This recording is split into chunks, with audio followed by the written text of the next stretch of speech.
Roman Rookie's Rio Round-up. How about that?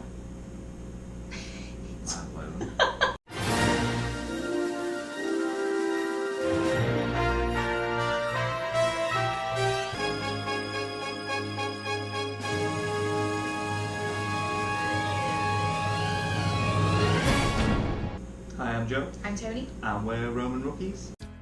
So this is our 11th And final week in Brazil. So really this week, it's quite jam-packed, but it's just kind of rehashes of our favourite places and particularly our favourite food spots. Yeah, our farewells to Yeah, we thought this week we'll just do our roundup of Rio. Well, we're going to start on arguably the most important thing, and that is Brazilian food.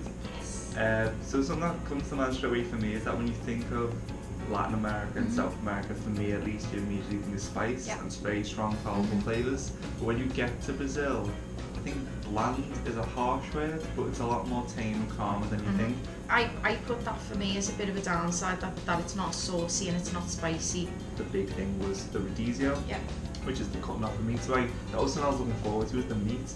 But it's weird that is not as common as you think. Like the beef rodizios, like the steak rodizios. Definitely upmarket. It's very upmarket. It's not just something you can do every day or maybe like your Sunday meal. It's very upmarket. Once you get here, you do realise there's a whole kind of different culture of Brazilian cuisine that you may not have experienced in the UK or US or in Europe. What I was most surprised by, because there's a culture that's so obsessed with meat and particularly beef, is that it's not as rare as you think it's going to be. Like people who know good food and know good cooking know that the way to prepare steak for the most flavour is ideally rare, but that's the two big medium rare.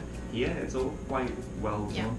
But the upside is that it's still quite juicy and tender, which if it's well done back in the UK, it tastes like a shoe. It tastes like a tyre. But here they still have this sort of incredible knack of it being well done, but still juicy. It's your meat, rice, chips or fries, beans, sometimes the crumbs farofa. Basically every restaurant we've been to, they've had that set up for the menu. Portions here are absolutely ginormous. For the price as well, the portions are ridiculous. Incredible. I like how you say ridiculous, I say incredible.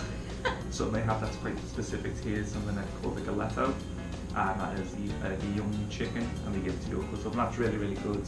I really like that. It's been one of my highlights. Rio especially does exceptionally well his sandwiches. They're just stacked with meat. It's so fresh, it's flavoursome.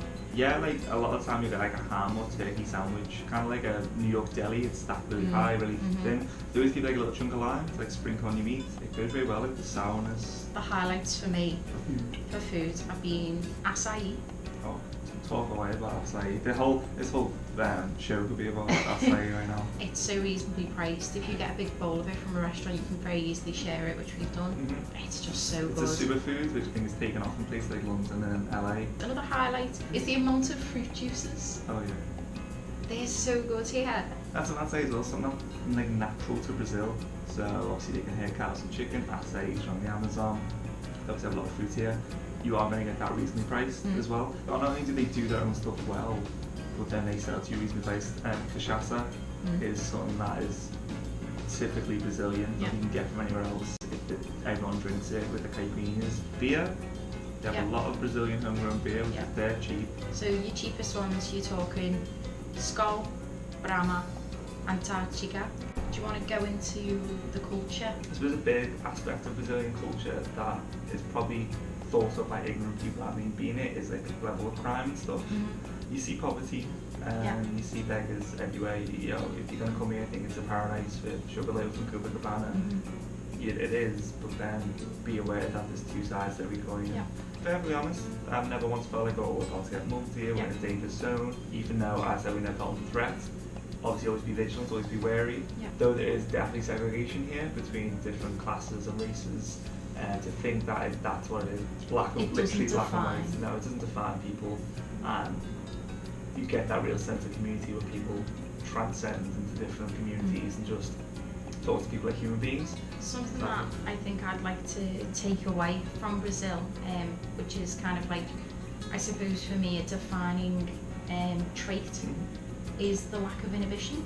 Yes, on the beach nobody cares how they look either. No, and that's something that I have got round to, that way of thinking. people don't hop from bar to bar, they pay their entry fee or they hang out with their friends and they stay in one bar and that's it. So let's move on to costing. I've just written down transportation because I think that's important. Probably needed 2-3 times a week, depending on what you're up to get a metro ride for the equivalent of £1 is terrific. Underground, though frustratingly full all the time, is always on time and it always runs smoothly. So transportation is great. Yeah, public transportation, highly recommended. On average, meals between about 17 and 30 Rio. If they're Brazilian, yeah. And I've also put other things to do. We're all reasonably priced, and you can pay for them before you come. So you're not going to feel it once you're here because it's already booked and paid for. And that then nicely leads us on to things to do. There's a whole heap of things to do here. If you wanted to sit on your ass on the beach all day, you have arguably the world's most famous beach.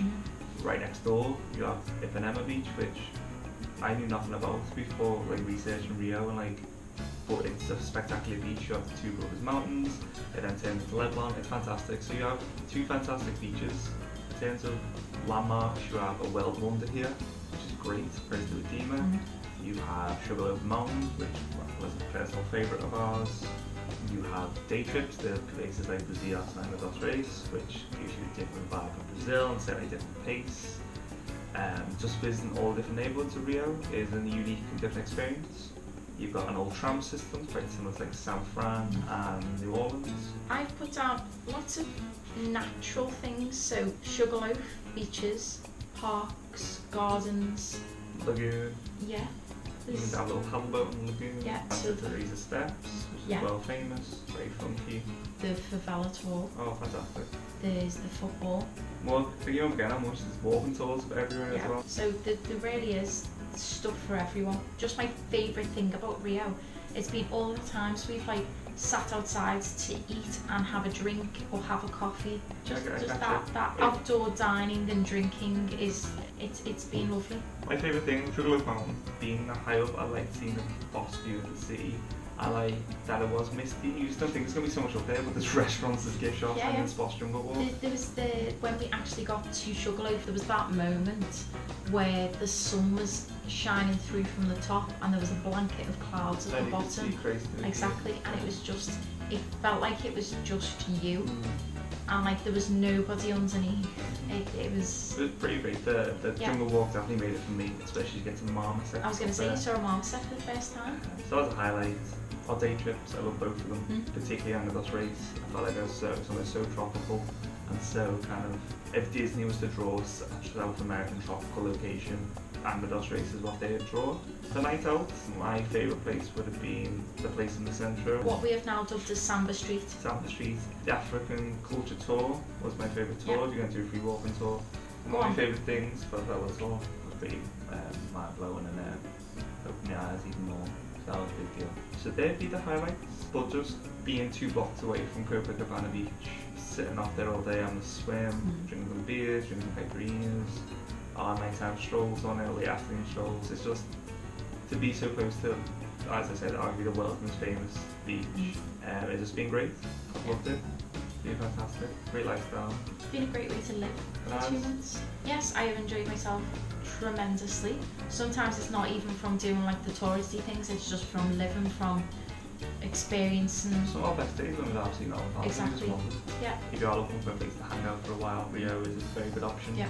Highly recommended. I'd recommend As we said before, just don't come in with rose tinted glasses. Have your eyes wide open. Know the good and the bad, which we did, and I'm glad we did, and I've loved every minute of it. So next up is Peru. I'm sure that we will do a Peru in review as soon as that rhymes. I was very aware that that rhymes. Thanks for watching. Yeah, who knows where we'll be next time we do our video. We're not going to have this background. If you've tuned in and you've stuck out the 11 weeks with us, thank you very much. Carry on watching. Hopefully, we've inspired some people to come and visit Rio. Yeah. Regardless, please like, share, and subscribe. Yes. Thanks for watching. Thank you very much. Bye. Bye bye. I'll go for a dad. Yeah. And then it was smashed on the floor. It so did. You wouldn't have had a conclusion to this. So look here. Because I bought a bikini, which we've already talked about. Very raw. And I've worn to the beach quite a few times now and not cared how I looked. Nearly got my pants taken away by the sea yesterday. My boob fell out because the sea was that rough. But who gives a monkey? yeah, you just... No, not that indecent exposure. Oh god, no, it wasn't intentional. Just took it back away, it's fine. Apologise, move on. Don't Or charge. Certain beaches are filthy, like Red Beach, arguably the most picturesque, but it's absolutely filthy. You'll probably come out with a bunch of receipts on your back, and a paintbrush between your toes.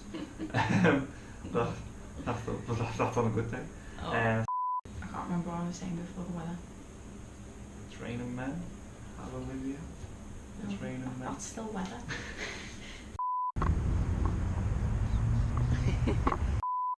Hey guys, thanks for making it to the end of our YouTube video. If you liked what you saw, please like, share and subscribe to our YouTube channel for more content. You can also find us on Instagram with @RoaminRookies. I'm at PickPickerRay. And you can also find me with @TonyCritchley. Thanks for watching. Keep roaming. In the mood for some movie talk? Check out our reviews of the latest and greatest the Silver Screen has to offer on our pop culture channel, Rookie Reivew. Check out the link in the description below.